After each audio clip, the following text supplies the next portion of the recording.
The training hall of the Galactic Academy was silent. Hundreds of cadets stood in perfect rows. They came from many worlds. Some were tall, some were small. Some had skin like metal, stone, or mist. Others had eyes that glowed or voices that hummed. Even when they did not speak, at the center of the hall stood the alien instructor. He was old, respected, and powerful. His species had trained warriors for thousands of cycles. He had seen wars that wiped out stars. He had watched empires rise and fall. Today was important, very important. Behind him stood something. Hidden beneath a thick energy veil. The instructor raised one hand, and the hall lights dimmed. "This," he said slowly, "is the greatest achievement of our civilization." With a single command, the energy veil vanished. The room gasped. Before them stood the strongest armor ever created in the galaxy. It was tall and broad, shaped like a living warrior. Dark metal covered its body, layered and shut. Faint lines of golden light ran through the armor like veins.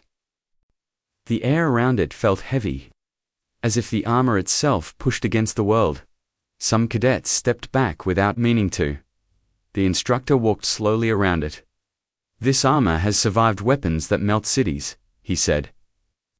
"It has walked through plasma storms. It has stood at the center of orbital strikes." He stopped and faced the class.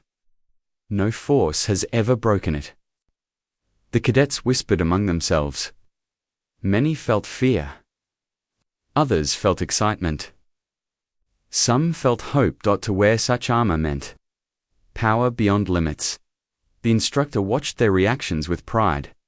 This was the response he expected. Then something felt wrong. He turned his gaze across the rows of cadets. That was when he saw the human. The human stood near the back. He was smaller than most others. No armor, no visible weapons. His uniform was plain. His posture was relaxed. Too relaxed. While others stared at the armor with wide eyes, the human's face showed something different. A faint smile. The instructor frowned.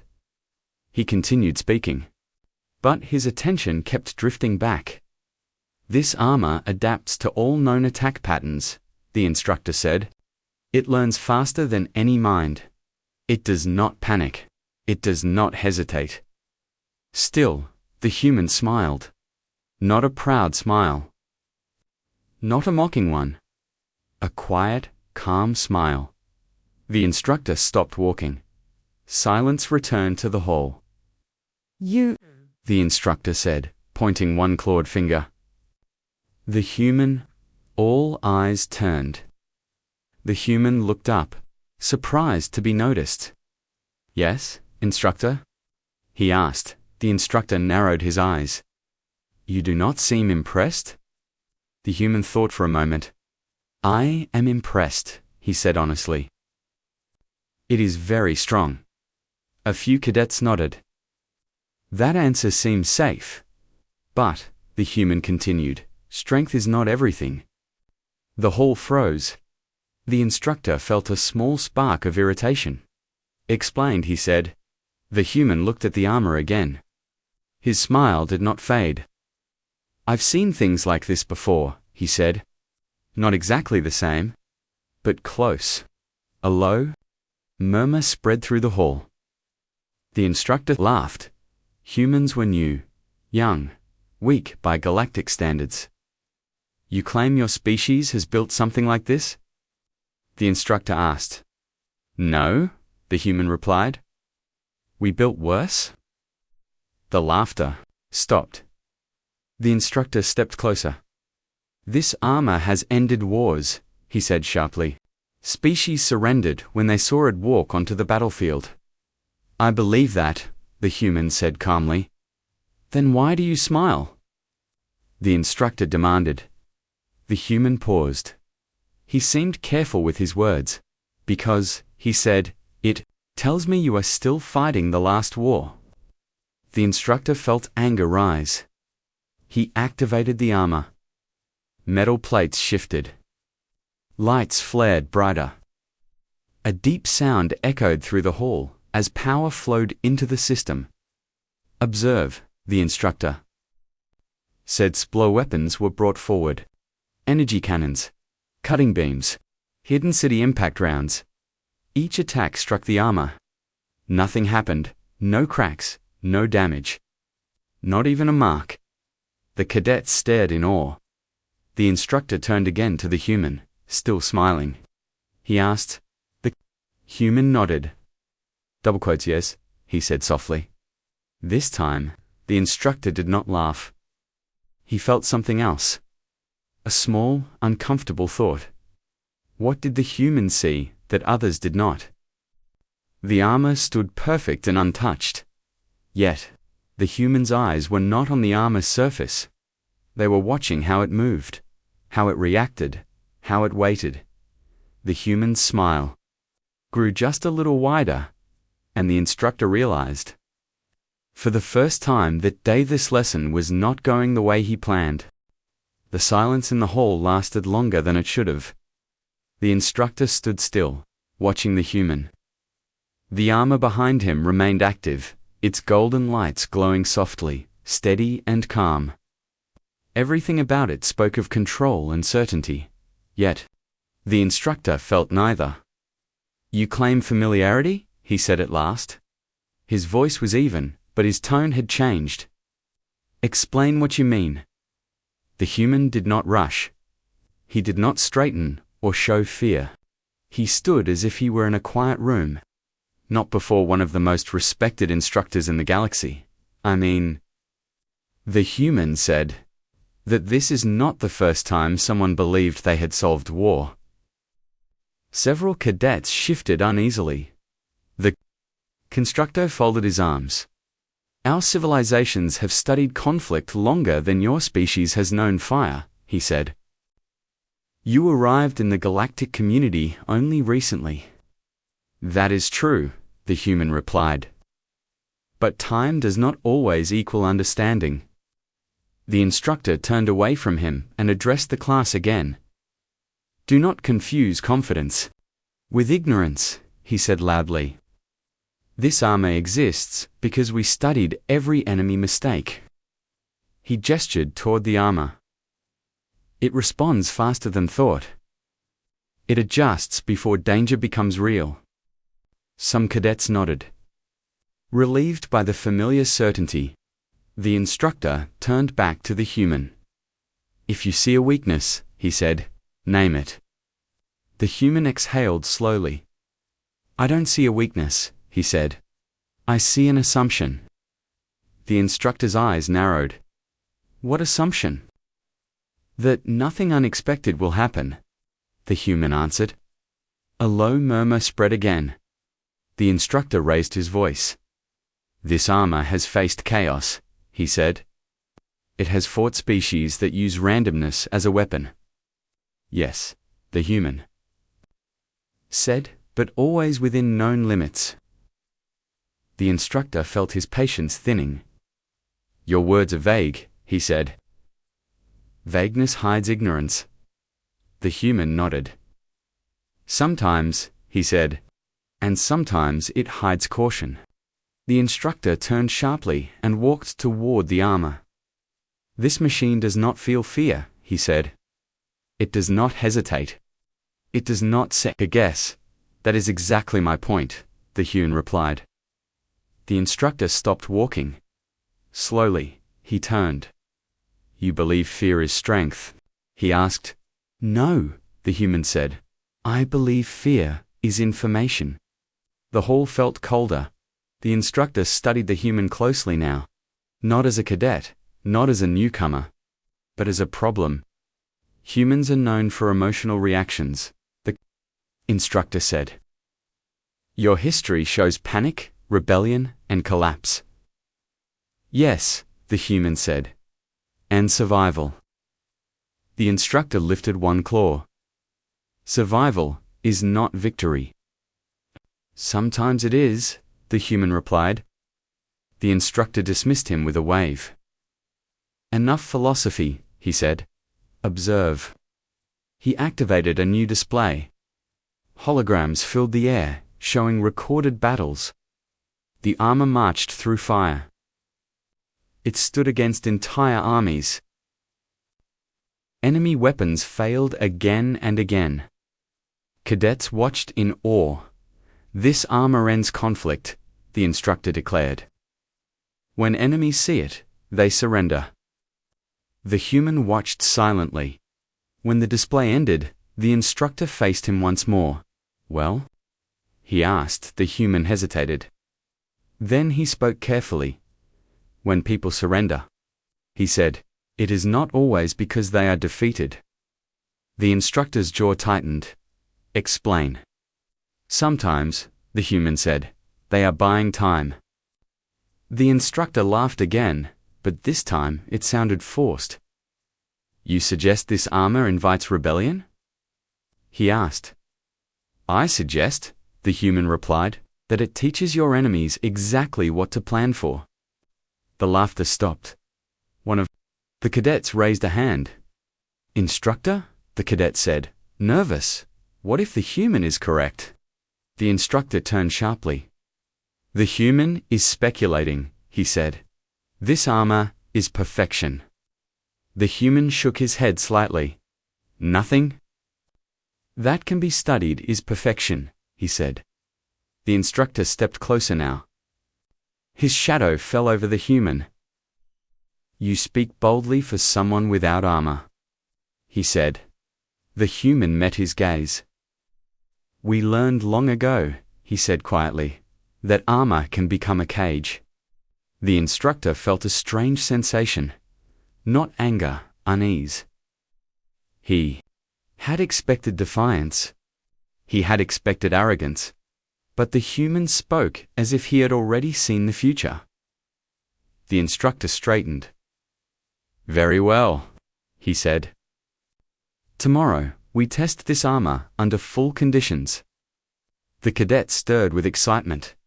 The instructor looked at the human one last time. Attend, he said.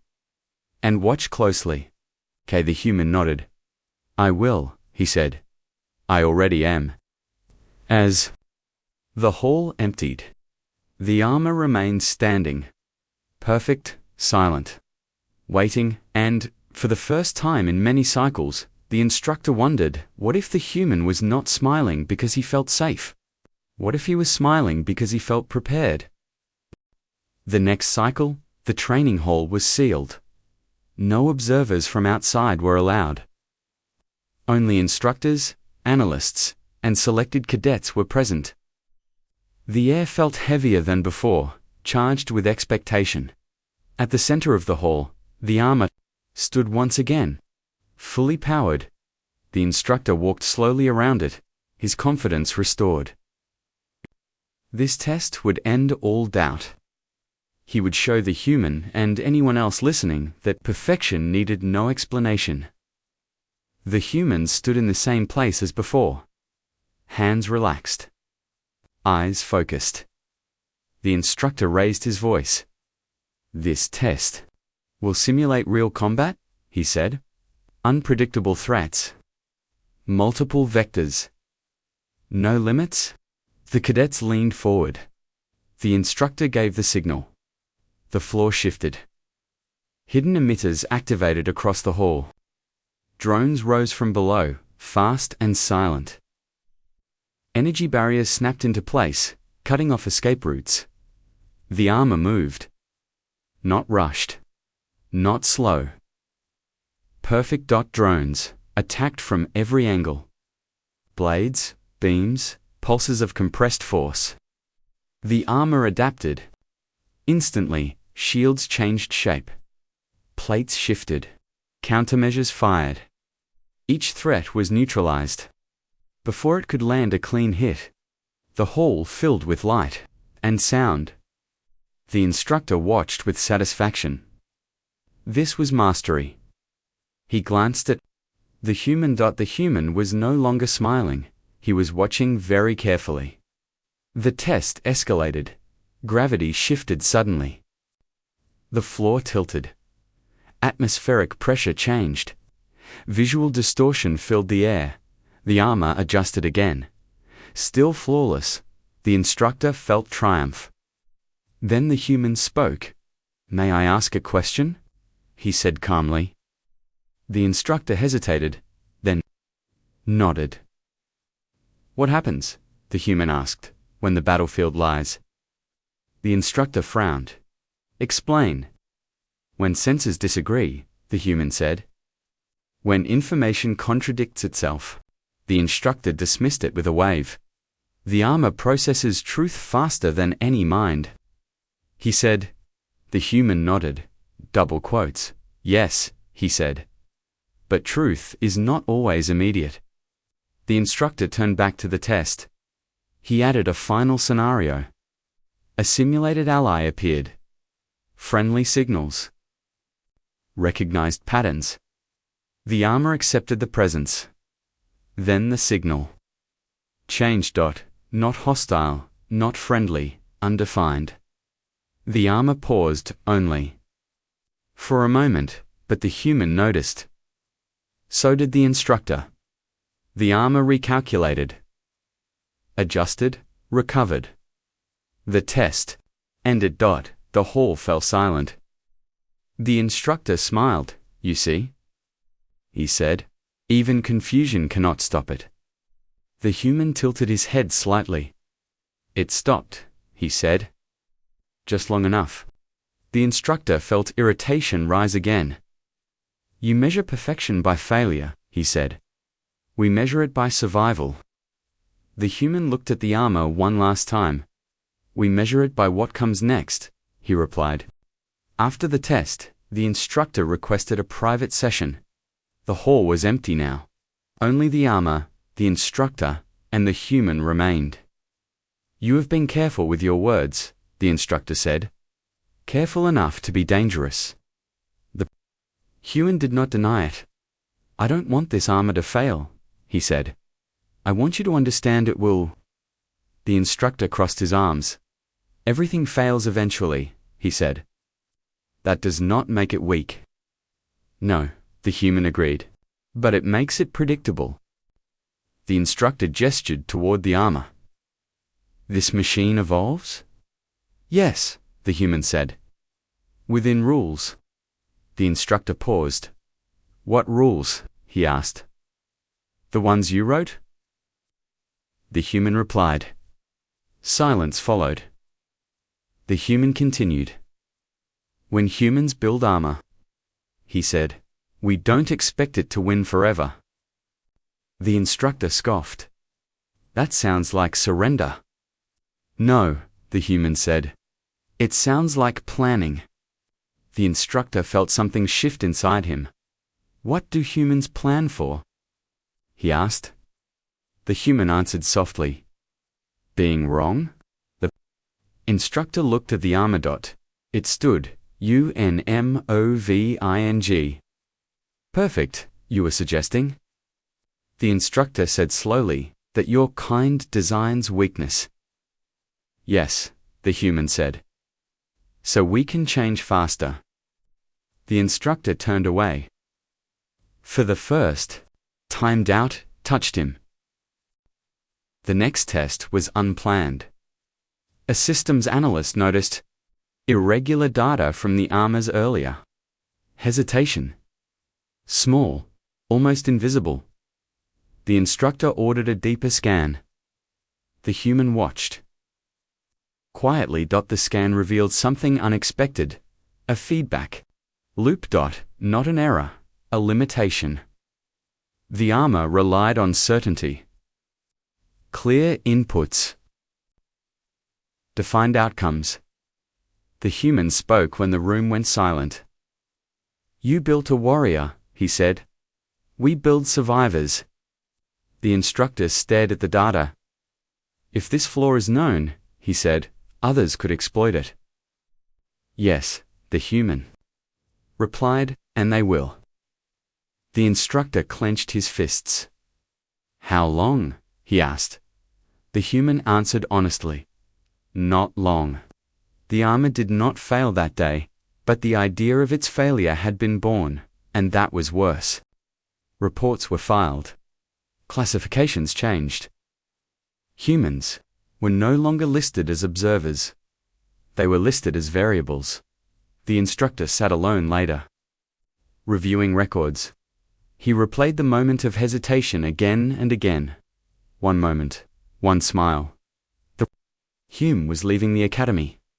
Before he left, the instructor stopped him. "You never mocked us," the instructor said. "Why?" the human thought. "Because," he said, "we learned the same lesson the hard way." "What lesson?" the instructor asked. The human looked back, once. "That certainty is louder than wisdom." He walked away. The instructor looked at the armor. For the first time, it did not look invincible. It looked unfinished. And somewhere in the galaxy, plans began to change. Because one human smiled and an empire started to rethink war.